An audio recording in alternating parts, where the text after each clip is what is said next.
ஏ புனிதா, எதுக்கு வேலை புடிங்கி இப்படி கீழே போட்ட? அதுல விஷம் தடவிருக்கு. விஷமா? விஷமா?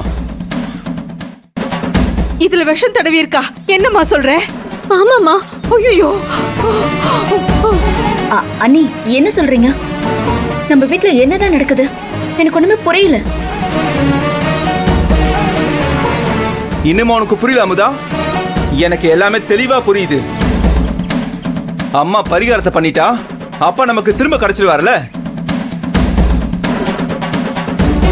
அப்புறம் சொத்து எங்களுக்கு கிடைச்சிரும்னு இப்படி ஒரு பிளான் பண்றா. இல்ல மணிகண்டா, நிஜமாவே இந்த வேலை விஷம் தடவிருக்காங்க.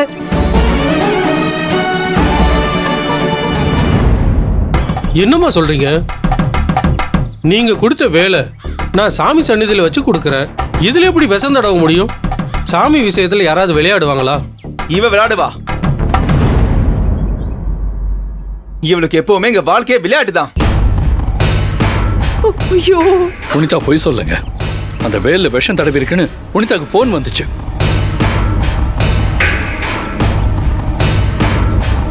முதல்ல அந்த போன் பண்றவன் யாருன்னு கண்டுபிடிக்கணும். அது எப்படி? வேல்ல விஷம் தடவி இருக்குன்னா அவன் நோக்கம் அம்மாவை கொல்றது தானே இருக்கணும். அப்புறம் எதுக்கு அவன் போன் பண்ணி விஷம் தடவி இருக்குன்னு சொல்றான்? அவன் யாரை காப்பாத்துறான்? புனிதா, இனியும் எங்களை முட்டாளாக்காத. நான் சொல்றத யாரும் நம்ப மாட்டீங்கன்னு எனக்கு தெரியும். அம்மா, நீங்க முதல்ல எந்திரிங்கம்மா. நம்ம வேண்டியதுல இன்னொரு நாளைக்கு வச்சுக்கலாமா? எந்திரிங்கம்மா. முடியாது புனிதா. வேண்டுதல முடிக்காம பாதியில எந்திரிச்சா அது ஒரு பெரிய பாவம். நான் எழுந்திருக்க மாட்டேன். நீங்க அழக குத்துங்க. எனக்கு என்ன நடந்தாலும் சரி, சாமி எல்லாத்தையும் பார்த்துக்கும். எனக்கு என் வீட்டுக்காரர் என் வீட்டுக்கு பத்திரமா திரும்பி வரணும். அத்தை, புனிதா சொல்றத கேளுங்க அத்தை. நீங்க கொஞ்சம் எந்திரிங்க. அத்தை, தயவு செஞ்சு புனிதாவும் கபிலன்னு சொல்றத கேளுங்க அத்தை. என்ன என்ன என்ன கேட்கணும்? போன் வந்துச்சுன்னு சொல்றால, அந்த போனை யார் பண்றாங்கன்னு கேளு. பதில் வருதான்னு பாப்போம். மாமா, அண்ணி பயப்படுறாங்க. அத்தை விஷயத்துல அண்ணி ஏன் பொய் சொல்ல போறாங்க? நீங்க தேவையில்லாம அண்ணியை சந்தேகப்படாதீங்க.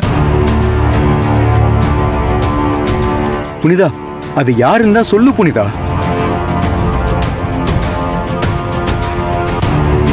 அவ சொல்ல மாட்டா. நான் எல்லாத்தையும் பொறுமையா சொல்றேன்மா. அம்மா, நீங்க முதல்ல எந்திரிங்கம்மா. முடியாது புனிதா, முடியாது. இந்த விஷயத்துல யாரும் என்ன கட்டாயப்படுத்தாதீங்க. அந்த வேல்ல விஷம் தடவி இருந்தாலும் பரவாயில்ல, எனக்கு எந்த பிரச்சனையும் இல்லை. நான் எழுந்திருக்க மாட்டேன். இந்த விஷயத்துல என்ன மன்னிச்சிரு புனிதா. மா, சொன்னா கேளுங்கம்மா, ப்ளீஸ்மா. உன்னை நம்பணும்னா இந்த சாமி முன்னாடி சூட ஏத்தி சத்தியம் பண்ணு.